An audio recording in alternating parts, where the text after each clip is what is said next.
Halo teman-teman semua, kepada para penonton. Pada kesempatan kali ini, kita akan membahas pelajaran kedua, yakni mengenai masalah ekonomi, beserta isu-isu yang berkaitan dan terminologinya yang terkait dengan masalah ekonomi. Yang saya presentasikan sendiri, Frankie.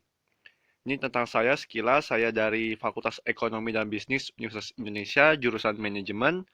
Saya mempunyai pengalaman mengajar dari tahun 2012. Kita bisa lihat di sini ada beberapa materi aja saya dan juga fokus kepada pengajar ekonomi, akuntansi, dan pasar modal. Untuk OSN juga bisa. Langsung saja kita masuk kepada permasalahan ekonomi. Kalau orang awam, semua mengatakan ekonomi berkaitan dengan uang. Jadi ketika masalah ekonomi muncul, apa yang terjadi? Ya, karena kita tidak punya uang. Apakah benar ketika kita tidak mempunyai uang itu merupakan satu pokok masalah ekonomi?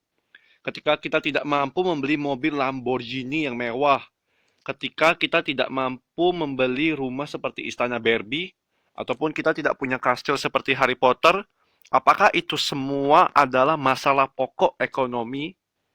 Jawabannya adalah tidak.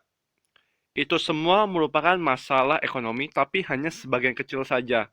Namun kita bukan fokus kepada uang yang kita gunakan untuk membeli mobil, ataupun membeli rumah dan juga liburan, tetapi masalah ekonomi di sini kita lihat dalam cakupan yang lebih luas. Bagaimana kita bisa sampai ke sana? Kita bisa membedahnya terlebih dahulu. Masalah ekonomi terbagi menjadi dua, yakni yang pertama adalah masalah ekonomi klasik atau tradisional, dan yang kedua adalah masalah ekonomi modern. Untuk masalah ekonomi klasik sendiri, kita terbagi menjadi tiga. Ada produksi, konsumsi, dan distribusi. Sedangkan modern adalah dalam istilah Inggrisnya adalah what, how, dan volume. Untuk ketiga kategori ini mungkin teman-teman sudah familiar ya dengan istilahnya. Namun untuk memberikan pandangan yang sama mengenai masalah ekonomi dalam kategori seperti apa akan kita bahas lebih lanjut pada video hari kali ini. Masalah ekonomi klasik yang pertama adalah produksi ya. Kita bahas dulu satu produksi. Pengertian produksi. Apa sih itu produksi? Produksi merupakan kegiatan menambah atau menciptakan nilai guna dari sebuah barang.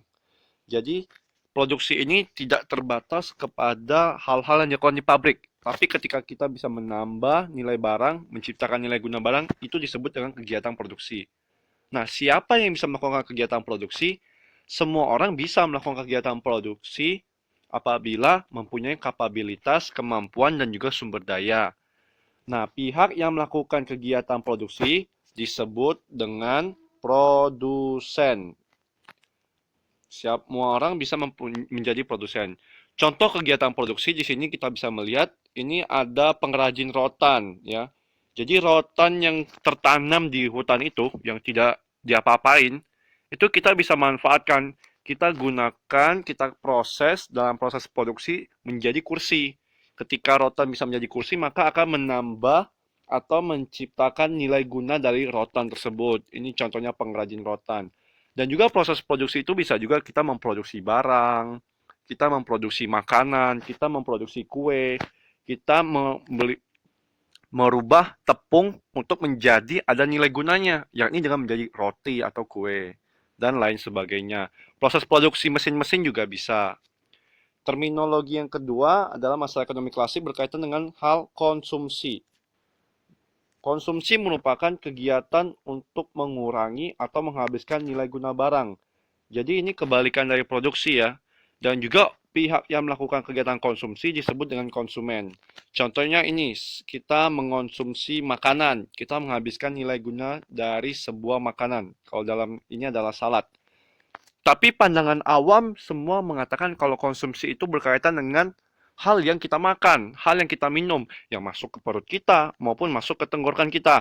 Namun sebenarnya konsumsi itu tidak terbatas pada hal demikian yang hanya fokus kepada hal yang masuk ke dalam mulut kita dan kita kunyah masuk ke dalam perut. Namun konsumsi di sini lebih menitik beratkan kepada mengurangi atau menghabiskan nilai guna sebuah barang. Jadi ketika kita menggunakan pakaian, itu juga kita mengonsumsi pakaian dalam hal ekonominya. Karena kita mengurangi nilai guna dari sebuah pakaian yang awalnya pakaian baru menjadi pakaian yang tidak baru lagi. Kemudian kita mengonsumsi pemakaian sepeda motor. Kita mengonsumsi pemakaian sepeda motor dalam hal motornya masih baru, tapi nilainya akan terus berkurang. Seiring dengan kita berjalannya waktu, kita menggunakan yang perlu servis dan sebagainya. Kegiatan ketiga adalah namanya distribusi. Distribusi di sini merupakan kegiatan menyebarkan atau menyampaikan produk dari produsen sampai ke konsumen. Pihak yang melakukan kegiatan distribusi disebut dengan distributor. Bisa kita bayangkan teman-teman, kalau nggak ada distributor, gimana kita bisa memakai semua perlengkapan dan barang kita sebagai konsumen? Karena dari produsen tidak bisa memberikan langsung.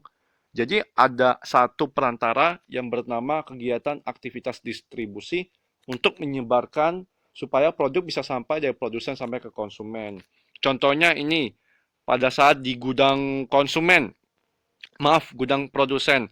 Ketika kita selesai produksi, kita mengangkut semuanya ke dalam mobil, nanti baru diantarkan ke tempat masing-masing, sehingga kita bisa mendapatkan barang tersebut. Bayangkan saja kalau misalnya ada barang dari kutub utara, atau misalnya dari Amerika, gimana kita bisa mendapatkannya kalau misalnya nggak ada distributor. Makanya peranannya sangat penting ya untuk menyampaikan produk dari produsen sampai ke tangan konsumen. Itu tadi masalah ekonomi klasik berkaitan dengan apa yang harus diproduksi dan juga bagaimana untuk mengonsumsi jika tidak ada kegiatan distribusi. Masalah ekonomi modern berkutat pada tiga hal ini. Yang pertama adalah what. What di sini kita bisa mengartikan apa. Untuk pertanyaan ekonomisnya adalah barang apa yang harus diproduksi dan berapa banyak. Pertanyaan what ini kita jawab dengan kegiatan produksi. Barang apa yang harus diproduksi itu sesuai dengan kebutuhan kita.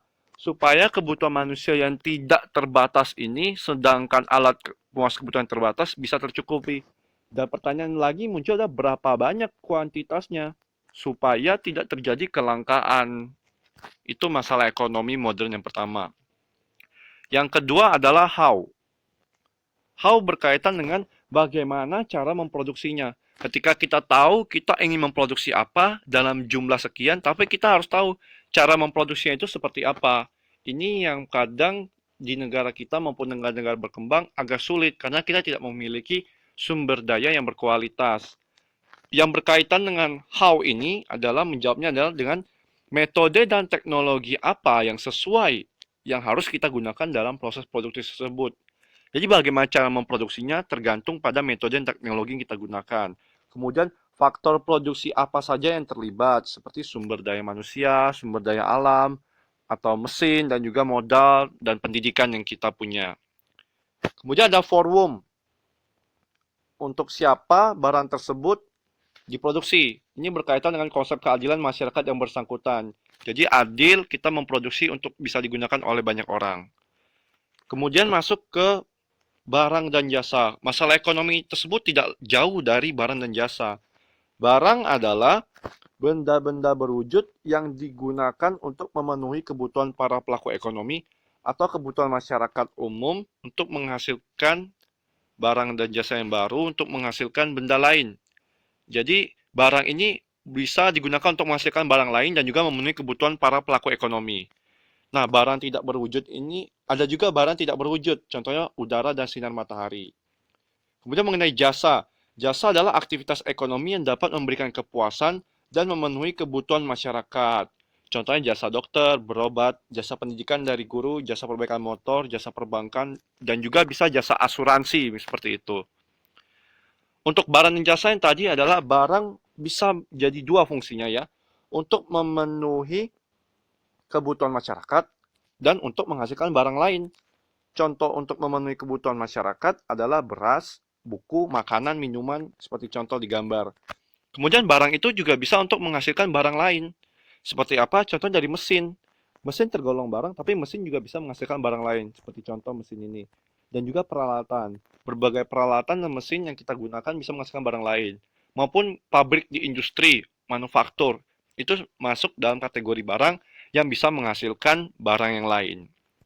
Kemudian barang tersebut berdasarkan kemampuan untuk mendapatkannya dapat dikategorikan, dibedakan. Yang pertama adalah barang ekonomi. Atau bahasa kerennya ya, istilah Inggrisnya economic goods. Pengertiannya apa? Ini merupakan barang yang membutuhkan pengorbanan atau biaya untuk mendapatkannya. Contohnya rumah. Ketika kita membeli rumah, kita membutuhkan pengorbanan berupa biaya, kita mengeluarkan uang. Dan barang-barang seperti itu yang membutuhkan biaya, memerlukan uang, memerlukan pengorbanan, pada intinya itu termasuk dalam kategori barang ekonomi. Kemudian ada barang bebas atau free goods, merupakan barang yang tidak memerlukan pengorbanan. Contohnya udara segar di pedesaan karena masih banyak. Jadi itu tadi pelajaran kita pada hari ini, pada kali ini mengenai masalah ekonomi. Ada masalah ekonomi klasik dan modern. Untuk selanjutnya, kita akan mengulik lebih lanjut mengenai ekonomi pada video ketiga, materi ketiga. Terima kasih atas perhatiannya, semoga bermanfaat. Sampai jumpa.